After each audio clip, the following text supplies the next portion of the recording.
So ngayon mga mare, mamimigay ako ng pera sa mga kasama ko dito sa bahay. Kasi deserve nilang mabigyan. Kasi mga mababait, matulungin. Kahit hindi naman. Anyways, bibigyan natin sila ng pera. Kay Mark. Si Mark yung pinakamatagal kasama ko dito. So 5K ang ibibigay natin sa kanya. 1, 2, 3, 4, 5. Kay Sian, 2K. 1, 2. Kay Durabox, 2K. 1, 2. Kay Mister, bigyan din natin. 1, 2. Ayan. So, 2K kay Mister, 2K kay Sian, 2K kay Durabox, 5,000 kay Mark. Go, pamimigay na natin. Paldo na naman ang mga itik nito kasi bibigyan na naman. And guys, nandun sila sa sala. So, ibibigay na natin yung pera nila. Taray no, namimigay ng pera. Mark!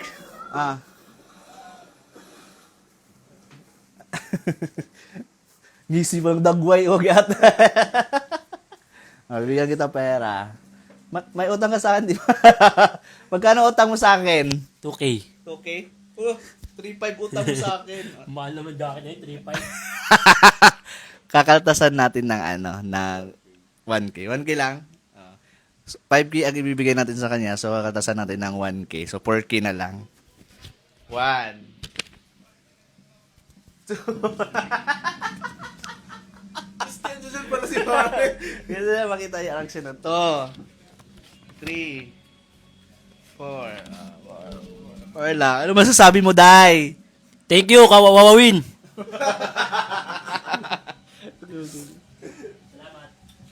Kay Sian. Ay, tagasan ka? Taga Antipolo.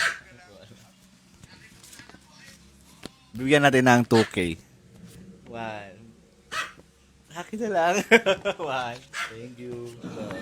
Si Dorabox. Nasaan si Dorabox? Tawagin mo si Dorabox. Tawagin mo si Dorabox. Tawagin mo si Dorabox. Nga mo ako din.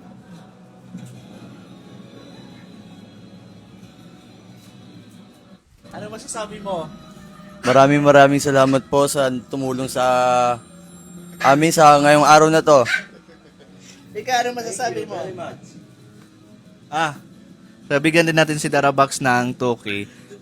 Kaltas sa gas 500. So 1.5 na lang. 1.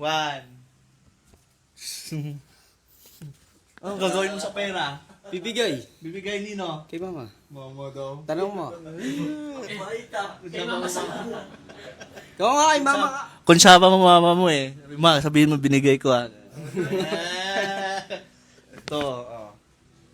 Yung 500 tag 2K lang, yung 500 bigay mo sa akin kaltas sa gas, happy lang, walang ambag. Sarap lang. Thank you. Thank you daw. Bigyan rin si Paul 1,000. Paul, sa'yo na ito, Paul. Thank you po. Sa'yo wala. Kasi, birthday ni Tik-Tik ngayon handa namin siya sa birthday niya. Dahil wala pa si Mister, mamaya natin ibibigay sa kanya yung 2K pag uwi niya. Or di pala, susunduin ko pala siya sa trabaho niya mamaya alas 3. Perfect!